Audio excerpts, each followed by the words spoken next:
One step. That was the difference between finding a treasure and being turned into a pile of dust. The alien commander saw an open door and laughed. But Dave, the human, saw a trap. In a universe full of death machines, trust gets you killed. But paranoia? That keeps you alive. The wind on the dead planet of Xylos was not loud, but it was constant. It hissed across the gray rocks like a snake warning a traveler to go back. 3 figures walked through the dust. They were the elite exploration team of the Galactic Union. They were far from home, and they were looking for ancient technology. Leading the group was Commander Klor. He was a Vaxian, a species known for being tall, strong, and covered in thick green scales. Klor did not know the meaning of fear. To him, the universe was a place to be conquered. Behind him walked Zan, the science officer. Zan was small, with large black eyes and long, thin fingers that moved quickly over a tablet screen. Zan trusted data. If the numbers said a place was safe, then it was safe. At the back of the line walked Dave. Dave was a human. Compared to Klor, he looked soft and breakable. Compared to Zan, he looked slow. He did not have claws, and he did not have a computer brain. He was just a human engineer wearing a dirty repair suit. He carried a heavy backpack and was constantly looking over his shoulder. Dave looked at the ground.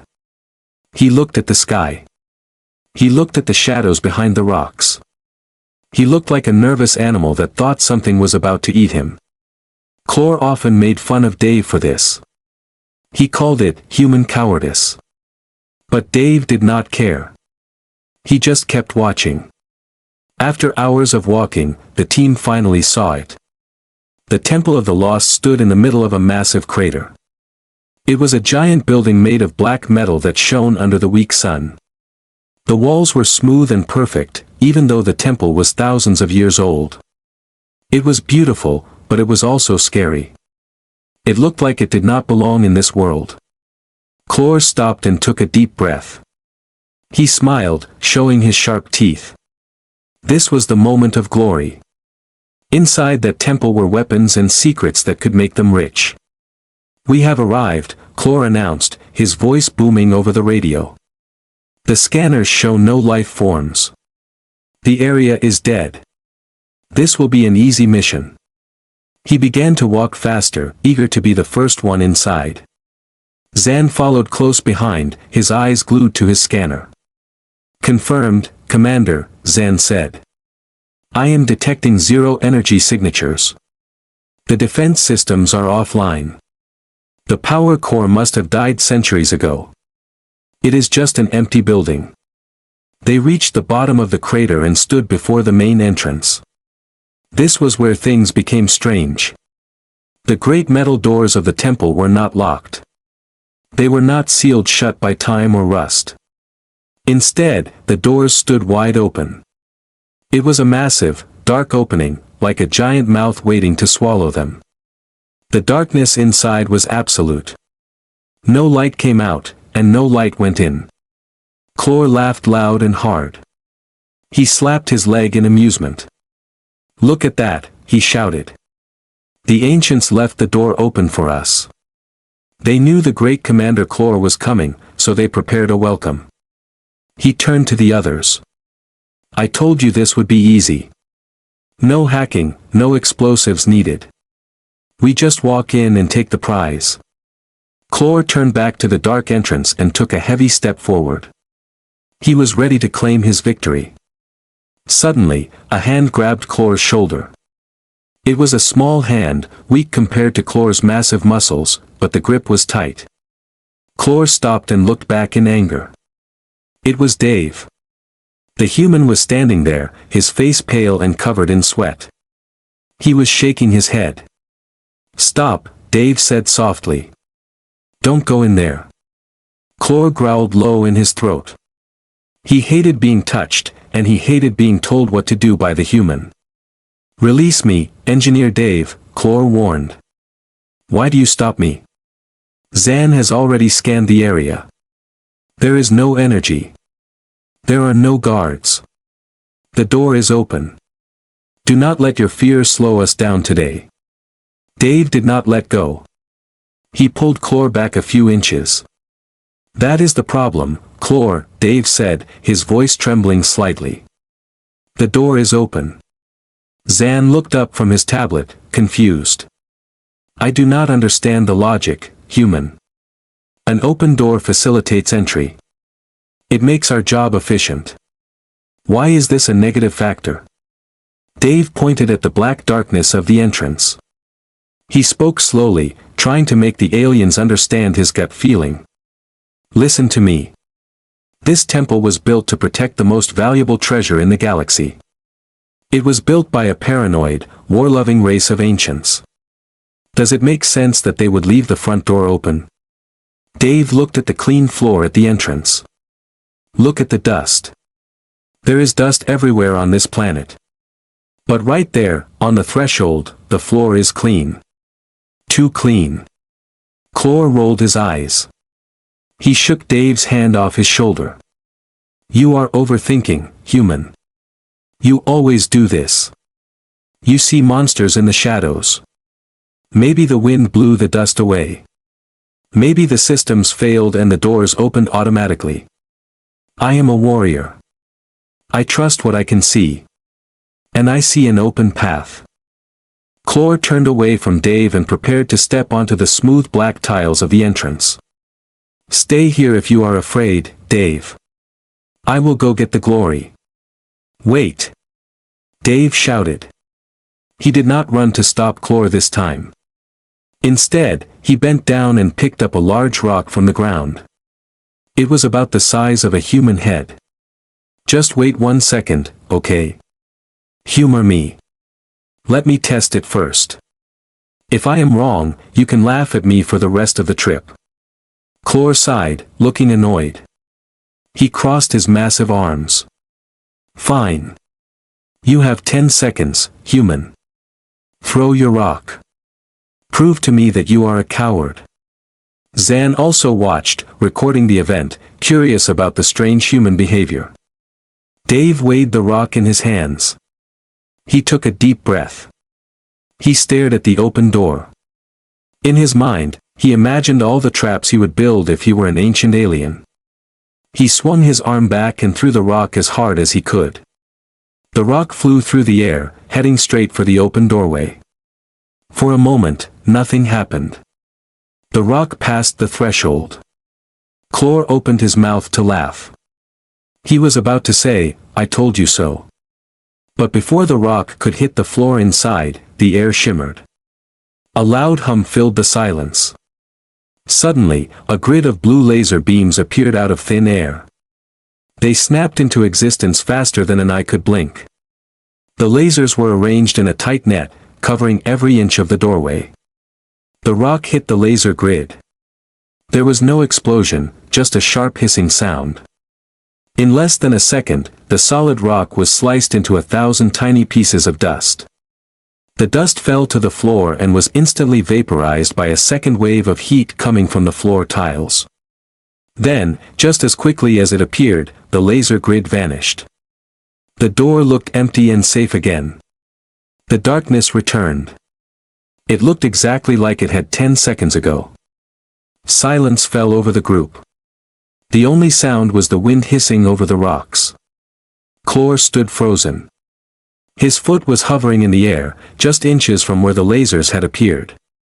If he had taken that step, he would not be a commander anymore. He would be a pile of dust. His green face turned a pale shade of gray. He slowly pulled his foot back and stumbled away from the door. He looked at the empty space with wide, terrified eyes. Zan dropped his tablet. He scrambled to pick it up, his hands shaking. Impossible, Zen whispered.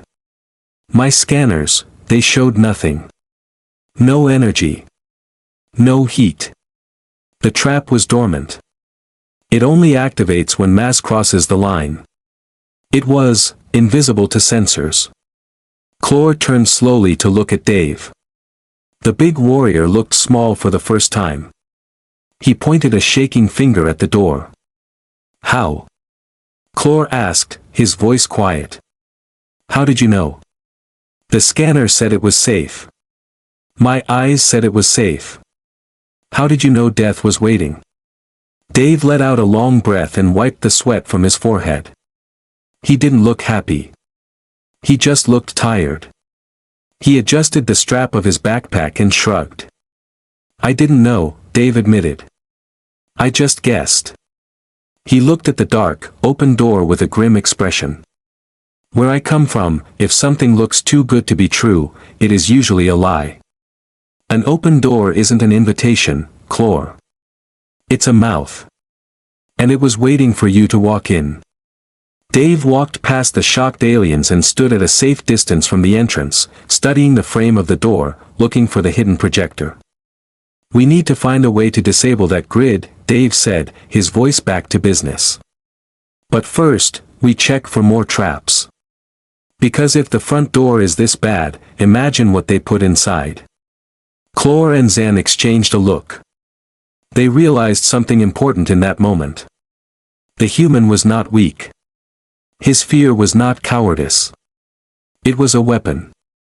And right now, that weapon was the only thing keeping them alive. The team stood in silence for a moment after the laser grid faded away. The smell of ozone and burnt rock hung in the air. Dave, the human engineer, finally moved. He pulled a small tool from his belt and carefully disabled the sensor hidden in the doorframe. It took him 10 minutes of sweating and cursing, but finally, the red light on his device turned green. He waved his hand. It is safe now, Dave said, his voice flat. But don't touch the walls. Don't touch the floor more than you have to. Just walk in the middle. Commander Klor nodded, trying to look brave again. He stepped over the line where the lasers had been. Nothing happened. He let out a breath he had been holding. The group moved deeper into the temple. The dark entrance hall opened up into something completely different. It was a long, wide hallway that stretched far into the darkness. But unlike the scary black metal outside, this hallway was bright. The walls were not made of dark steel. They were plated with gold. It was a blinding sight.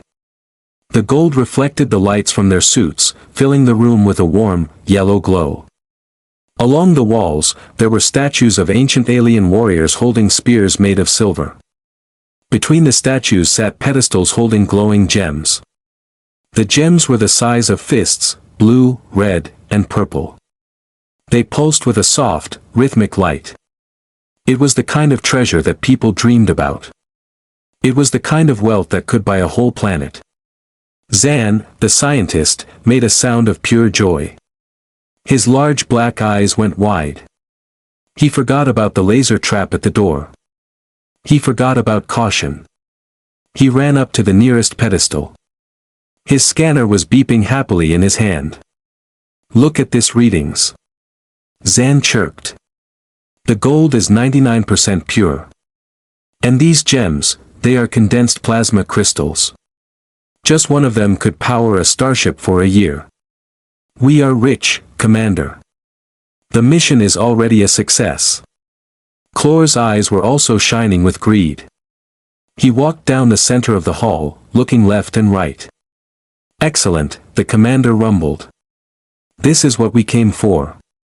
The ancients were powerful, but they were also vain. They left their wealth right here in the open. Klor reached out to touch a golden statue. The metal looked smooth and cool. Grab what you can carry, Klor ordered. Fill the bags. We will take the crystals first. Zan rushed toward a blue crystal that was glowing brightly on a low shelf. I will take this one for analysis, Zan said, reaching out his long, thin fingers. The scientist was practically vibrating with excitement. His scanner showed no alarms. The air was clean. The temperature was perfect. There were no lasers. It was a hallway of peace and money. Don't touch it. Dave's voice cracked like a whip. Zan froze, his hand just inches away from the blue gem. He turned around, looking annoyed. What is it now, human? Zan asked. My scanner says the energy is stable. There are no traps on the pedestal. The gravity sensors are off. You are being paranoid again. Klor also turned, his patience wearing thin. Dave, the commander warned, you saved us at the door, and I gave you credit for that. But do not push your luck. We are here to recover artifacts, not to stare at them.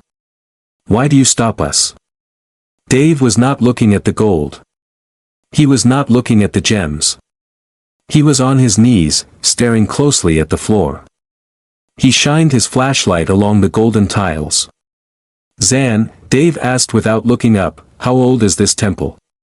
Carbon dating suggests it is over 1,000 years old, Zan replied, confused by the question. Why? 1,000 years, Dave repeated. He stood up and looked down the long, glittering hallway. We are on a planet covered in gray dust. The wind blows constantly. The front door was wide open for 10 centuries. Dave pointed a dirty finger at the floor. So, where is the dirt? The aliens looked at the floor. The golden tiles were spotless. They shone like mirrors. There was not a single speck of gray dust. There was no sand. There was no debris. It looked like someone had polished it 5 minutes ago. Maybe the ventilation system filters the air. Zan suggested, though he sounded unsure. For 1,000 years? Dave asked. With the door open? No. Entropy is a law of the universe. Things get messy. Things get dirty. If a place is this clean, it means something is cleaning it. Dave took a step back, moving away from the walls. And if something is cleaning the floor, it might decide that we are dirt. Klor scoffed. You are afraid of cleanliness. This is ridiculous. I am taking the crystal. The commander turned back to the pedestal. He did not want to hear any more of the humans' crazy theories. He reached out his big green hand to grab the blue gem. Wait! Dave yelled. He did not grab Klor this time. He knew the commander would just fight him. Instead, Dave reached into his heavy utility belt. He pulled out a heavy steel bolt, about the size of a finger. It was rusty and old. Let me feed the floor first. Klor paused, his hand hovering over the gem. Feed the floor, he asked, confused. Dave ignored him. He tossed the steel bolt. He did not throw it at the gem. He threw it gently onto the floor, right near the base of the pedestal where Zan and Klor were standing. The heavy piece of metal clattered loudly on the gold tiles. Clang, clang, clang. It spun and came to a stop. For 1 second, nothing happened. The bolt just sat there. Klor opened his mouth to insult Dave. Then, the floor moved. It started as a ripple, like water in a pond. The golden surface of the tiles seemed to shift. Suddenly, the silence was broken by a sound like a million tiny teeth chattering. Scritch, scritch, scritch. From the cracks between the tiles, a silver liquid poured out. But it wasn't liquid. As it moved closer, the team could see that it was thousands of tiny, mechanical beetles. They were nanobots, guardians of the temple. They swarmed over the steel bolt. It was a horrifying sight. The tiny machines covered the bolt completely. There was a high-pitched grinding noise. Sparks flew. In less than 3 seconds, the swarm pulled back. They retreated into the cracks of the floor. The steel bolt was gone. Not a piece of it was left. The nanobots had eaten it down to the molecular level. They had cleaned the foreign object from the temple floor. The golden tile was once again spotless and shiny. Zan screamed and jumped back, crashing into Klor. They both scrambled away from the walls, retreating to the center of the room where Dave was standing. Zan was hyperventilating. Nanoscarabs. Zan cried out. They eat metal. They eat organic matter. If I had touched that gem, if I had disturbed the weight. They would have swarmed up your arm, Dave finished the sentence grimly. They would have eaten you before you could even scream.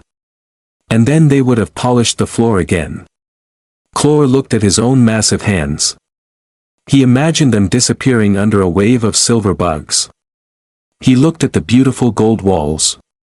Suddenly, the room did not look rich anymore. It looked like a stomach. My armor. Klor whispered. They eat metal. My armor would be like a feast for them. Exactly, Dave said. That's why the scanners didn't pick them up. They aren't a weapon system that uses energy. They are dormant until something touches the wrong spot or makes a mess. They are the janitors. And they are very good at their job. The three of them stood back to back in the middle of the hallway. The beautiful gems were still glowing, tempting them. But now, every shadow looked like a swarm of bugs. The silence of the temple felt heavier than before. Zan looked at his scanner and then threw it on the ground in frustration. Then, realizing what he had done, he gasped and kicked the scanner away just as a small wave of silver bugs emerged to eat it. My tech is useless. Zan panicked. It cannot see these things. It says we are safe, but we are walking in a grave. Klor turned to Dave. The commander's arrogance was completely gone. His shoulders were slumped. He looked at the human with a mix of fear and respect. The human was weak, yes. He was slow. But he saw things that the sensors missed. He saw the world through eyes of suspicion. Human, Klor said, his voice low. The path ahead, it looks clear. But I do not trust my eyes anymore. And I do not trust Zan's machine. Klor gestured down the long, beautiful hallway. What do we do? How do we move? Dave looked down the hall. He reached into his pocket and pulled out a handful of metal nuts and bolts. He weighed them in his hand. He looked tired, but focused. We walk slowly, Dave said. We don't touch anything shiny. And before we take a step, we throw a bolt. We check for bugs. We check for pressure plates. We assume that everything in this room wants to kill us. Dave threw another bolt a few meters ahead. It clattered. Nothing happened. Clear, Dave said. He took a step. Klor and Zan fell into line behind him. The mighty warrior and the brilliant scientist were no longer leading the mission. They were following the engineer. They were following the man who was afraid of clean floors. And for the first time in their lives, they were praying that the human would keep being paranoid. Because in this temple, paranoia was the only thing keeping them from being eaten alive. The journey out of the hallway of treasure was slow and painful. Every step was a battle against fear. Dave continued his method of throwing metal bolts onto the floor to check for the invisible nanobots, but his supply of bolts was running low. The team moved in a single line, stepping exactly where Dave stepped. The silence was heavy. Klor, the massive warrior, was sweating, but not from heat. He was sweating because he felt helpless. He was used to fighting enemies he could punch or shoot. He did not know how to fight a floor that wanted to eat him. Zan, the scientist, kept looking at his broken scanner with sadness. Without his data, he felt blind. They were all tired, hungry, and their nerves were stretched thin like tight ropes ready to snap. They needed a win. They needed to find the control room and end this mission. Finally, the golden hallway ended. It opened up into a large, circular room with a high ceiling. The air here was different. It did not smell sterile and clean like the previous hallway. There was a mix of smells, old oil, ozone, and something rotting. In the center of this circular room, the path split into two directions. It was a classic fork in the road. The team stood in the middle of the room, looking at their options. The contrast between the two paths was so extreme that it looked like a joke. It was a choice between light and darkness, between order and chaos. To their right lay a wide, beautiful corridor. It was even more impressive than the golden hallway they had just survived. The walls were made of a smooth, white material that glowed with a soft, blue light. The floor was padded and looked comfortable to walk on. At the end of the corridor, they could see a large set of double doors with the symbol of the ancients, a silver star, etched onto them. It looked like the entrance to a command center. It looked official. It looked like the place where the answers were kept. There was a gentle hum of air conditioning coming from that direction. It was inviting. It whispered promises of safety and success. To their left was a nightmare. It was a narrow, jagged hole in the wall that looked like it had been blasted open by an explosion centuries ago. The edges were sharp and broken. Inside, the tunnel was pitch black. A terrible smell wafted out of it, like sulfur and wet garbage. Water dripped from the ceiling with a hollow plink, plink, plink sound.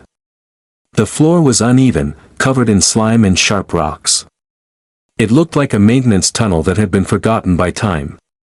It looked like the kind of place where monsters lived. Zan let out a sigh of relief and pointed to the right. Finally, the scientist said, his voice regaining some confidence. That is the primary access route. Look at the architecture. The white walls, the blue lighting, that signifies a high-security clearance area, likely the central processor or the throne room. It is clean. It is maintained. That is our target. Zan adjusted his glasses and took a step toward the white corridor. The logic is undeniable. The left path is clearly a collapsed ventilation shaft or a waste disposal unit. It is structural damage. We do not want to go there. Klor nodded in agreement. He cracked his knuckles and stood up straighter. I agree. The right path leads to the command center. We have spent enough time crawling in the dirt. I want to walk like a conqueror again. Klor looked at the white corridor with longing. He imagined marching down that smooth floor, kicking open the silver doors, and claiming victory. It was the obvious choice. Any soldier, any explorer, would choose the path that looked like a path. But Dave did not move. He stood in the center of the room, his hands on his hips, staring intensely at the white corridor. He chewed on his lip. He looked at the white floor. He looked at the perfect lights. Then he turned his head and looked at the dark, smelly, broken tunnel on the left. He squinted his eyes. He tilted his head. He looked like a man trying to decide which used car to buy, except the price was his life. No, Dave said simply. He pointed a dirty thumb toward the dark, slimy tunnel. We are going left. Klor spun around, his patience finally snapping. He stomped his foot, shaking the ground. Are you insane, human? Klor shouted, his voice echoing in the chamber. Look at it. It is a sewer. It is broken and dark. Why would we crawl through slime when the main hall is right there? You are taking this game too far. You are trying to humiliate us. The alien warrior towered over Dave, his shadow covering the human. Logic dictates we take the maintained path. Why would the ancients build a beautiful hallway if they did not want people to use it? Dave looked up at the giant alien without flinching. He looked tired of explaining, but he tried anyway. That is exactly the point, Klor. They do want people to use it. They want intruders to use it. Dave gestured to the white corridor. Look at it. It's perfect. It's inviting. It draws your eye. It says, come here, I am important. It is designed to look like the command center entrance. Dave turned back to the dark tunnel. But that hole on the left. That looks like garbage. Nobody wants to go in there. And if I were a paranoid ancient alien trying to hide my secrets, I would put the real path where nobody wants to look. Zan shook his head frantically. This is not science, Dave. This is reverse psychology, and it is a primitive concept. The ancients were advanced beings. They would not build a fake hallway just to trick people. That is a waste of resources.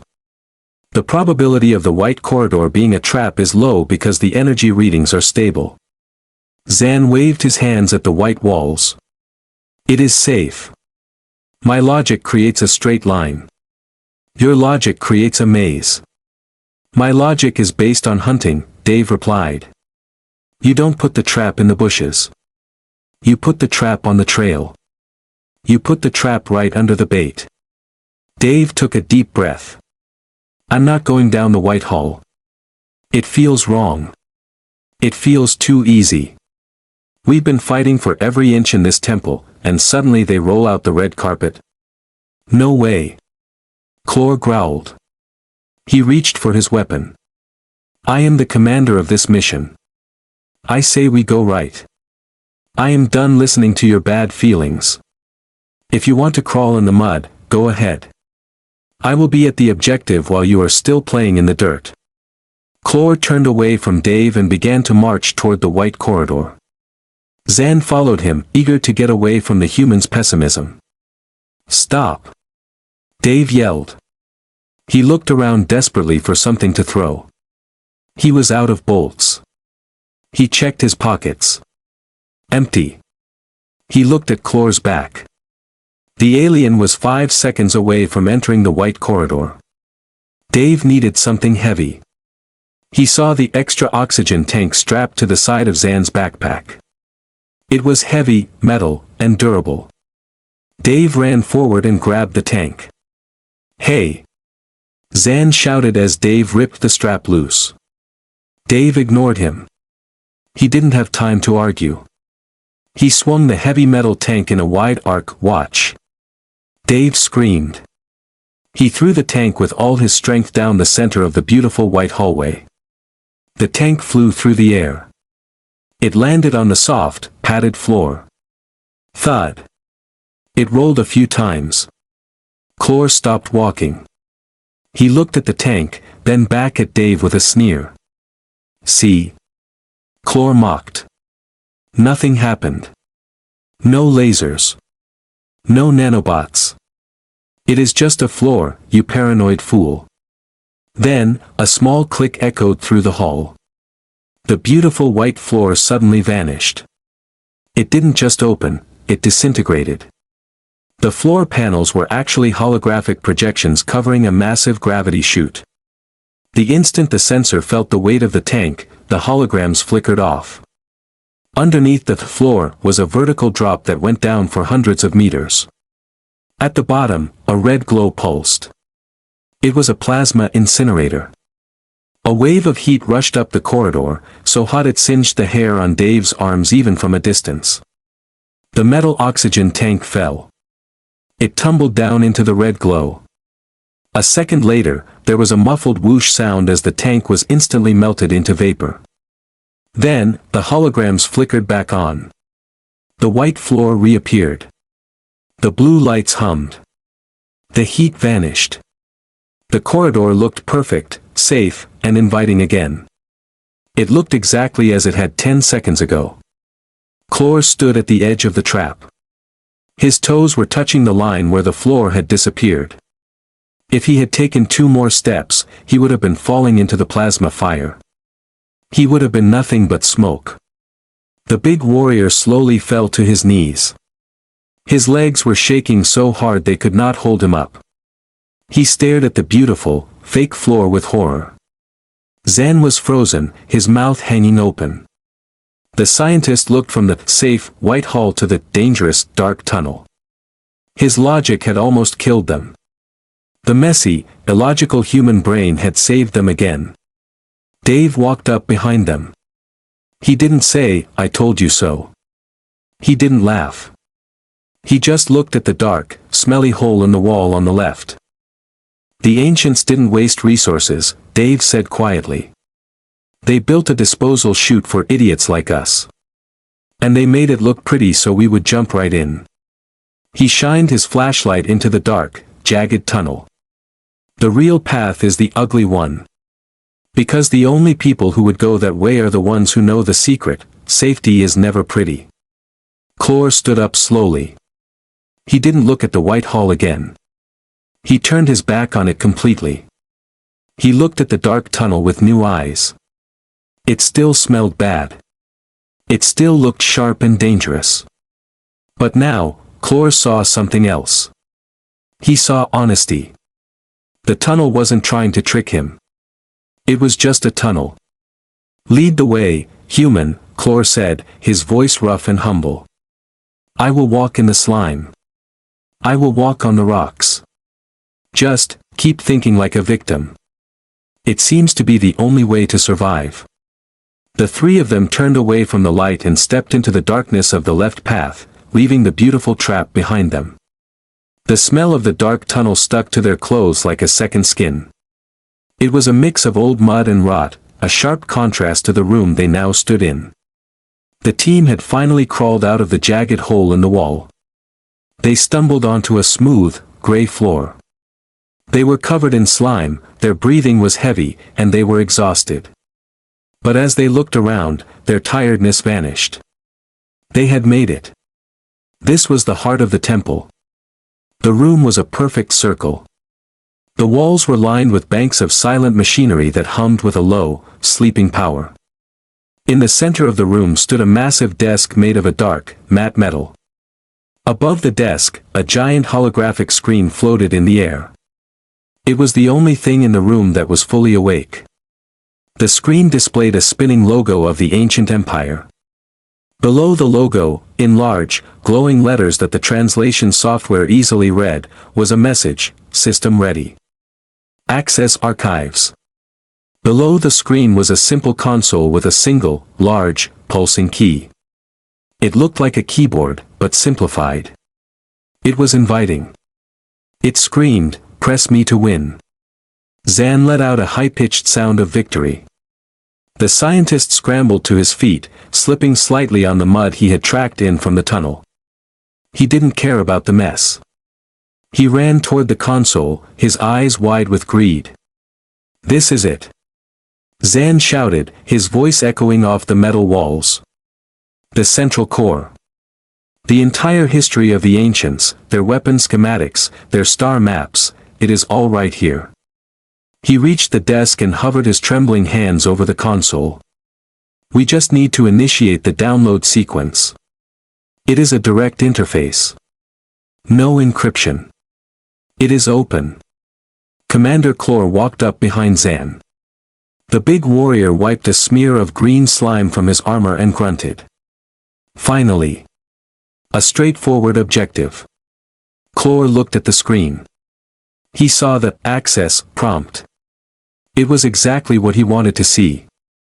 After the laser grid and the gravity trap, he just wanted to finish the job. "Do it, Zan," Klor ordered. "Take the data. Let us get off this cursed rock and go home." Zan extended a long, thin finger toward the pulsing key. The light from the screen reflected in his black eyes. He was 1 second away from becoming the most famous scientist in the galaxy. "Don't touch it." The voice was quiet, but it stopped Zan cold.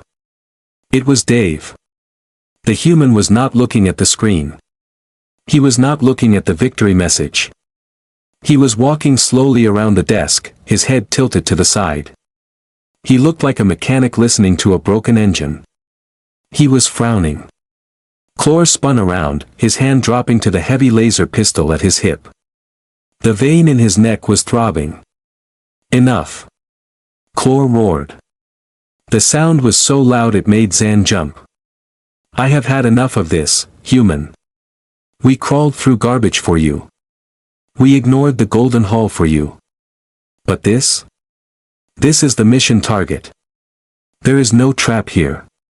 It is a computer. It is a keyboard. Do not tell me the keyboard is going to eat us." Dave ignored the anger in Klor's voice.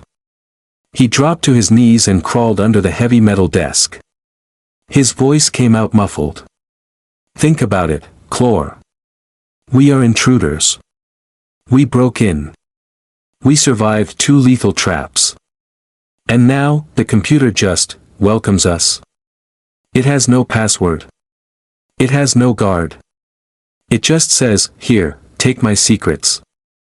Dave popped his head out from under the desk. "Does that sound like the ancients to you?" Zan stamped his foot impatiently. "It is a fail-safe, Dave. If the primary defenses fail, the system unlocks to preserve the data so it isn't lost. It is standard protocol for many civilizations." Zan turned back to the button. "I am pressing it." "Stop." Dave scrambled out from under the desk and grabbed Zan's leg. That was the last straw for Klor. With a fluid motion, the commander drew his laser pistol and aimed it directly at Dave's chest. The weapon hummed with lethal energy. "Let him go, human," Klor said, his voice ice cold. "I will not let your cowardice cost us this payload. You are seeing ghosts. Stand down, or I will remove you from command permanently." The room went deadly silent. Zan looked at Klor, then at Dave. The scientist was terrified. The team was breaking apart at the finish line. Dave slowly let go of Zan's leg. He raised his hands in the air, showing he was unarmed. But he didn't look scared of the gun. He looked urgent. He looked desperate to save them. "Klor, look at the wires," Dave said, speaking fast. "Just look at the wires under the desk. Please. Before you shoot me, just look." Klor hesitated. The human was annoying, but he had saved their lives twice. The commander kept the gun pointed at Dave, but he risked a glance under the desk. "What am I looking for?" Klor snapped. "Power," Dave said. "A computer this size, one that holds the history of a civilization, needs a massive amount of energy. It needs thick cables coming in from the floor to power the processor, the cooling fans, the memory banks." Dave pointed a shaking finger at the underside of the console. "Look at the cable. There is only one. And it's not a power cable. It's a signal line." Klor squinted. He saw the single, thin wire Dave was pointing at. It was orange. It didn't come from the floor. It went from the keyboard, ran down the leg of the desk, and disappeared into the wall behind the screen. "So?" Zan asked. "Wireless power is a possibility." "Not for this tech level," Dave argued. "And look at the direction. The wire connects the enter key directly to that panel on the wall. It skips the computer entirely. It doesn't go to a hard drive. It goes to the wall." Dave looked Klor in the eyes. "If you press that button, you aren't sending a command to download data. You are completing a circuit to whatever is behind that wall panel." Klor lowered his gun slightly. The logic was simple, even for a warrior. "And what is behind the wall panel?" "I don't know," Dave said. "But I bet it isn't a hard drive." Dave slowly reached into his tool belt. Klor tensed, but he didn't shoot. Dave pulled out a small screwdriver. He moved carefully toward the wall where the orange wire disappeared. "Let me check. If I'm wrong, you can shoot me. If I'm wrong, Zan can press the button." Klor nodded once. "Proceed. But be fast." Dave approached the wall panel. It was a small maintenance hatch. He worked the screws loose with steady hands. 1 screw. 2 screws. The metal plate fell away with a clang. The team leaned in to look. There was no computer behind the wall. There were no memory banks. There was a large, gray block of plastic explosive, strapped to a detonator. The orange wire from the desk was plugged directly into the trigger. Zan gasped and covered his mouth. He staggered back, hitting the desk. "A bomb," the scientist whispered. "The terminal, it is not a terminal. It is a trigger." "It's a suicide switch," Dave said, wiping sweat from his face. The ancients knew that if someone got this far, they were smart. They were strong. So they gave the intruders exactly what they wanted. A victory screen. A big button. Dave looked at the explosives. If you had pressed download, you would have vaporized this entire room. The real computer isn't here. This is a decoy. Klor holstered his weapon. He looked at the bomb, then at the friendly screen that was still inviting them to access the archives. The commander felt a chill run down his spine. The trap was psychological. It used their own greed against them. It was brilliant, and it was evil. I almost killed us, Zan stuttered. I was so sure. The data was right there. That's how they get you, Dave said softly. He carefully cut the orange wire, disabling the bomb. The screen on the desk flickered and died instantly. The room went dark, lit only by their suit lights. They wait until you think you've won. That's when you stop looking for traps. That's when you are most vulnerable. Klor walked over to Dave. The giant alien placed a heavy hand on the human's shoulder. It was not a threat this time. It was a gesture of apology. I drew my weapon on you, Klor said quietly. I let my impatience blind me. You saw the wire because you were looking for the lie. I was only looking for the prize. It's okay, Dave said, standing up. Humans are professional second-guessers. It's what we do. We don't trust easy wins. Where is the real computer then? Zan asked, looking around the now dark room with fear. Dave shined his flashlight up at the ceiling. He traced the ventilation ducts. He looked at the layout of the room. If the bomb is here, the treasure is somewhere safe. Somewhere hard to reach. He pointed his light to a small, unassuming grate high up on the wall, almost hidden by shadows. Up there. The heat exhaust is coming from there. That's where the real machine is hiding. Klor looked at the grate. It was small, dusty, and hard to reach. It looked unimportant. Of course, the commander said. The ugly path again. He looked at Dave with a newfound respect that bordered on awe. Lead us, human. I will not second-guess your paranoia ever again. The ventilation shaft was tight, dusty, and uncomfortable. Commander Klor had to squeeze his massive shoulders through the metal space, grunting with every movement. Zan crawled behind him, coughing in the stale air. Dave brought up the rear, checking behind them every few seconds to make sure the walls weren't closing in. After what felt like an hour of crawling, the vent opened up into a massive, cavernous chamber. This room was nothing like the fake control room below. There were no comfortable chairs, no welcoming screens, and no decorations.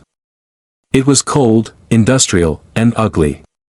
The walls were covered in thick black cables that pulsed with blue light.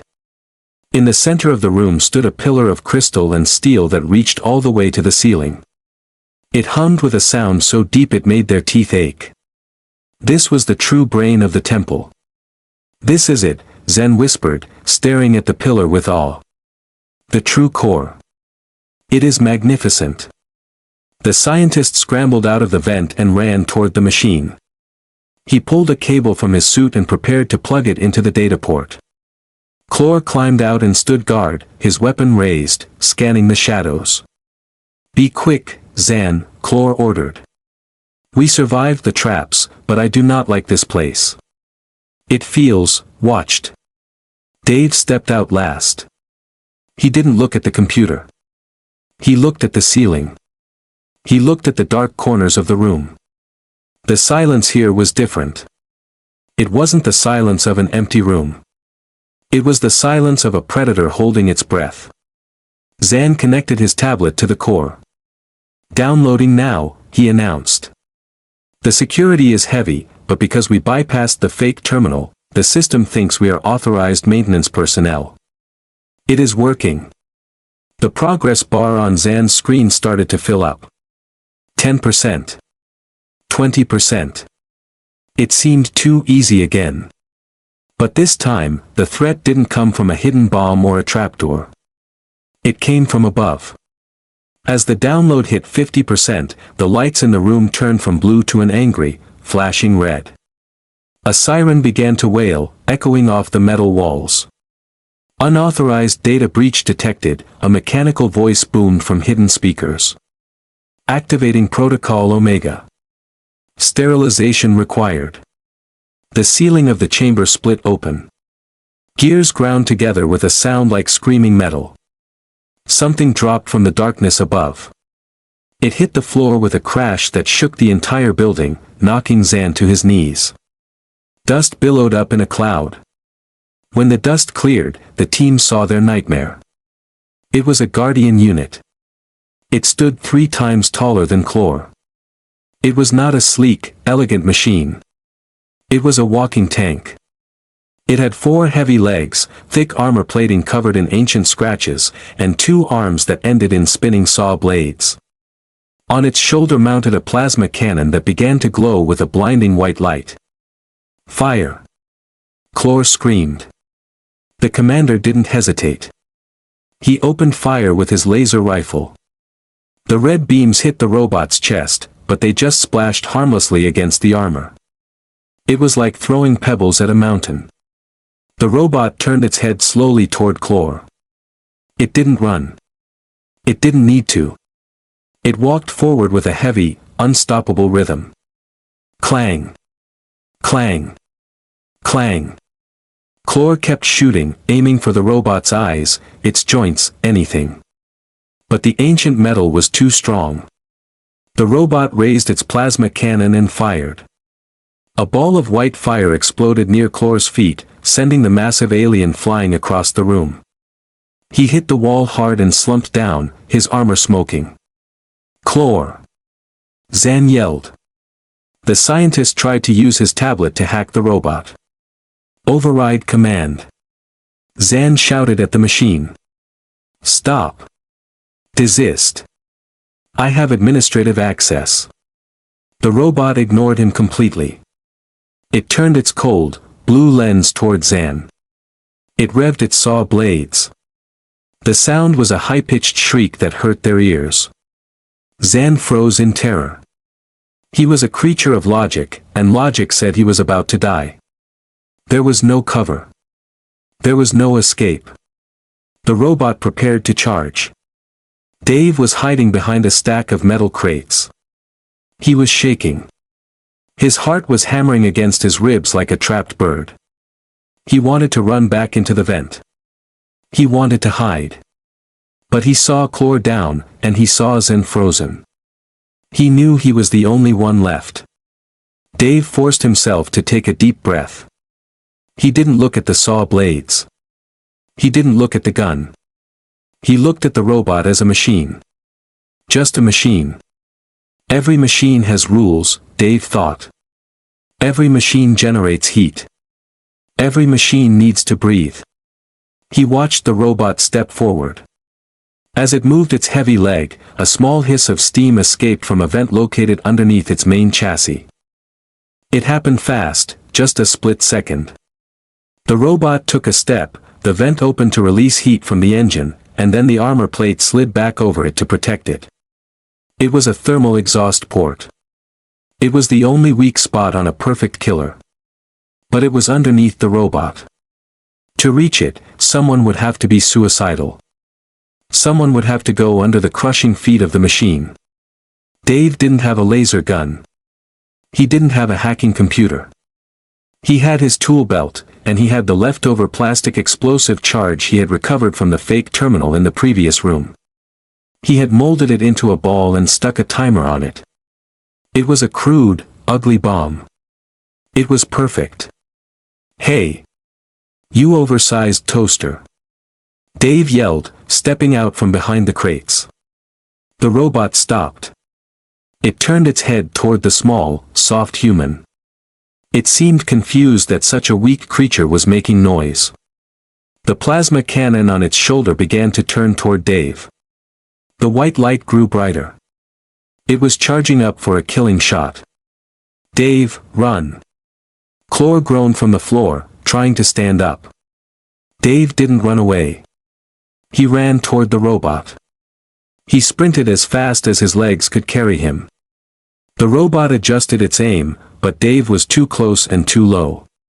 The cannon fired, and the blast scorched the floor right behind Dave's heels, the heat singing his back. Dave threw himself onto the smooth metal floor. He slid like a baseball player stealing home base. He slid right between the robot's massive front legs. For a second, Dave was directly underneath the monster. The noise was deafening. The heat coming off the engine was unbearable. Above him, the gears ground together as the robot tried to look down, but it was too bulky. Dave waited. He needed the robot to move. "Come on," he gritted out through his teeth.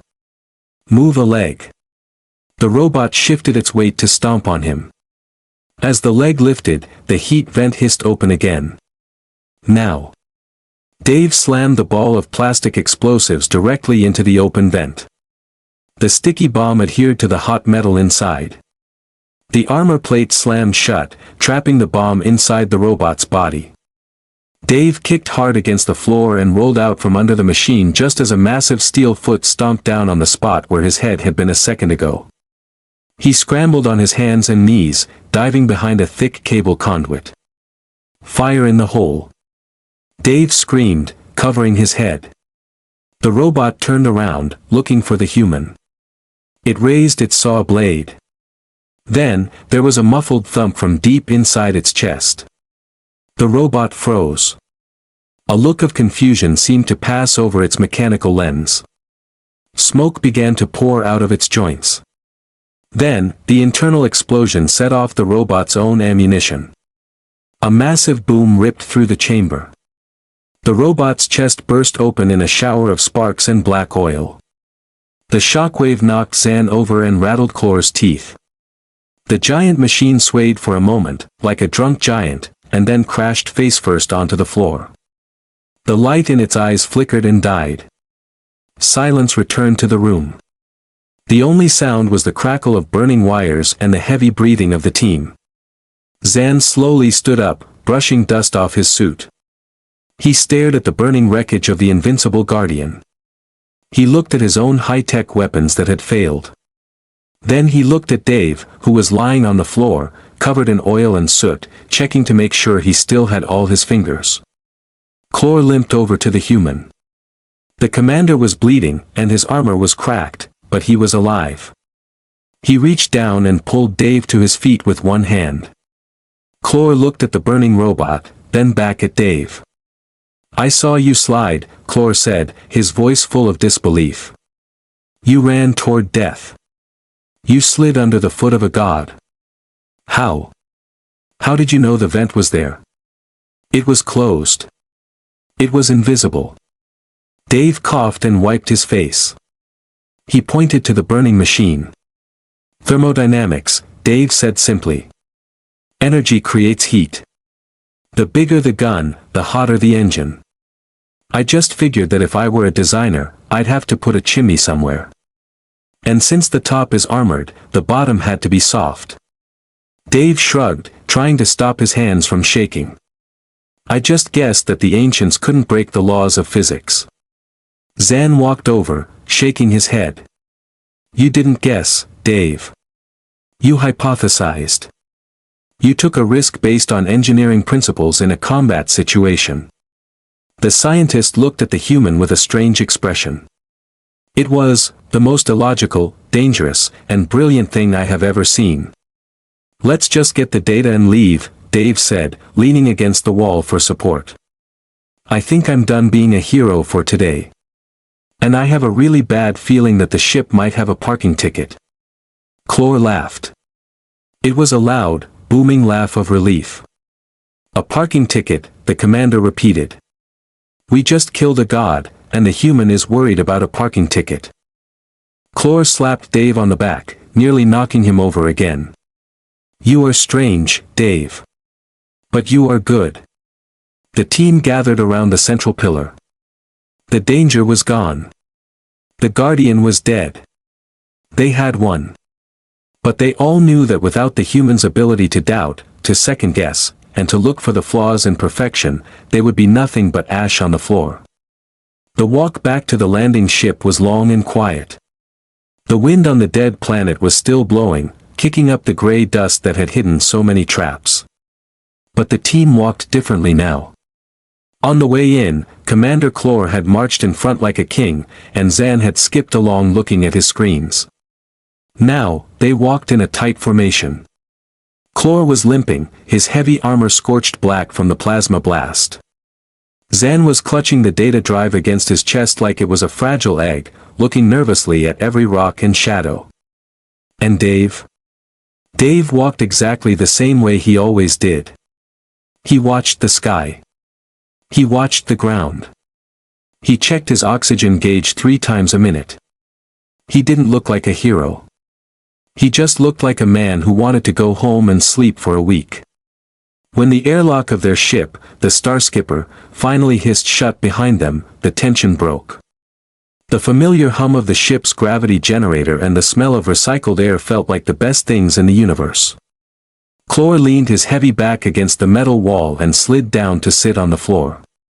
He let out a groan that was half pain and half relief. Zan immediately ran to the secure server room to upload the precious data they had stolen from the temple. Dave just sighed, took off his helmet, and rubbed his eyes. He looked older than he was. The gray dust was stuck in his hair and the lines of his face. He didn't celebrate. He just went straight to the maintenance locker to check the ship's door seals, making sure nothing had followed them inside. Hours later, the ship was in deep space, flying at warp speed away from the dead planet. The stars were streaking by outside the windows, safe and distant. The crew gathered in the small mess hall for their first real meal in 2 days. The mood was strange. Usually, after a mission, Klor would be loud. He would boast about how many enemies he shot and how strong he was. But tonight, the giant warrior was quiet. He sat at the table with a nutrient bar in his hand, but he wasn't eating. He was watching Dave. Dave was sitting across from him, eating a bowl of rehydrated soup. But before every spoonful, Dave did something odd. He stirred the soup, looked at the texture, and smelled it. He checked the spoon for spots. It was a habit. It was unconscious. Klor watched this ritual with deep fascination. Before today, Klor would have called it madness. Now, he saw it as a survival skill. Klor realized that he had spent his whole life relying on his strength. He assumed that if something attacked him, he could just hit it. But the temple had taught him that the most dangerous things are the ones you cannot hit. Human, Klor finally spoke, his deep voice breaking the silence of the room. I have a question. Dave looked up, his spoon pausing halfway to his mouth. Yeah, Commander. Did I forget to calibrate the engines? I checked them twice, but I can go check again. No, Klor said, shaking his head. The ship is fine. You are fine. Klor leaned forward, the table creaking under his weight. I want to know about your species. I have read the files. Humans are not the strongest. You have no natural armor. You have no claws. You cannot see in the dark like the Zan. You cannot run fast. Klor pointed a clawed finger at Dave. By all logic, your species should have gone extinct on your home world thousands of years ago. You were prey. Everything on your planet was bigger and faster than you. So, how did you survive? How did you become space travelers? Zan, who had just entered the room holding a celebratory drink, stopped to listen. The scientist was also curious. The data he had recovered from the temple was incredible, but the behavior of the human was the real mystery of the day. Dave put his spoon down. He looked at the soup, then out the window at the stars. He smiled a small, tired smile. You answered your own question, Klor, Dave said softly. We were prey. That's the secret. I do not understand, Zan said, sitting down. Prey gets eaten. Predators survive. Not always, Dave corrected. The biggest predators are arrogant. They think they are safe because they have big teeth. Like you, Klor. You walked into that temple thinking nothing could hurt you. But prey. Prey knows that everything wants to eat them. Dave tapped his temple with his finger. On Earth, the humans who were brave and walked into the dark caves without looking, they got eaten by bears. The humans who trusted the pretty red berries, they died of poison. The only humans who survived long enough to have children were the ones who were scared. We are the descendants of the cowards. We are the children of the paranoid. Klor sat back, absorbing this. It went against everything his warrior culture taught him. To his people, fear was a weakness. But Dave was describing fear as a tool.